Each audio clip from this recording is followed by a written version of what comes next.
Mirgli. Akkor vedd meg már ezt nekem. Mindegy, rondá vagy tőle.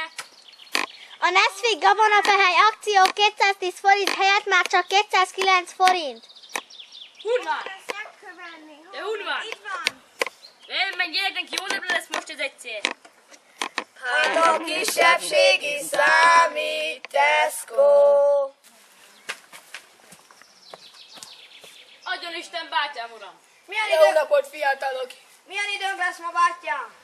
Hát szerintem nagyon rossz időnk lesz, mert valami bizereg a derekamon, valami futkon a hátamon, és nem csicseregnek a mangalicák. Úgyhogy szerintem nagyon rossz idő lesz. Kenje be fasztungérrel. Nyanya! Hát köszönjük. Hát.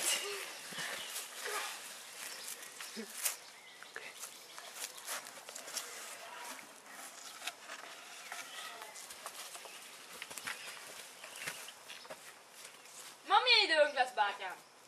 Hát most szerintem nagyon jó időnk lesz. Nem fáj a derekam, nem futkos semmi a hátamon. És csicseregnek a parasztok, a főcskék és a pávák. Köszönjük. Úgyhogy nagyon jó idő lesz. A fasztungérnek használt. Használja ön is. Köszönjük. Viszlát. Köszönjük vissza.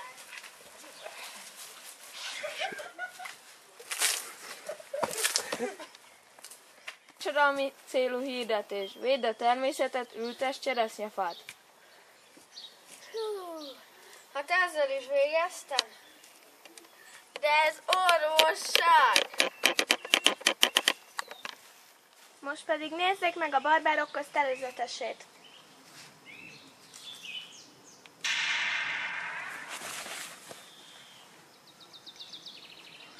Jaj, hallottad? Lövésdörrend, valakit megöltek. Igen, hallottam. Gyere, nézzük meg. Én inkább nem megyek, nem akarok belekeveredni az ügybe. Jó napot! Jó napot. Nem hallottak eseményről? Milyen eseményről? Ó, most már dereng valami.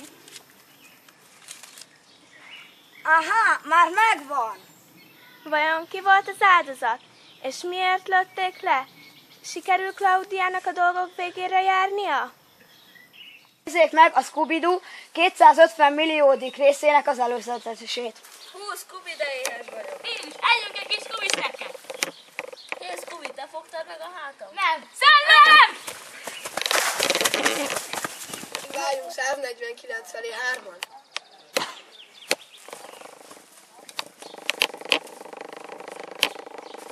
Milyen a Fred? Egy gáztartály. Lehet, hogy az első nyom a rejtély megoldása? Hát biztos. Állítsunk csapdát. Gyere, Scooby, akkor úgyis mi leszünk a csalit. Ez Scooby Snacker, Hát, ez Scooby snacker nem éri meg. és egy doboz Scooby Snacker. Mit mond a Scooby? Scooby-Dooby-Doo! Vajon Fredék elkapják a szellemeket, és kirejtőzik az állarc mögött? Vége.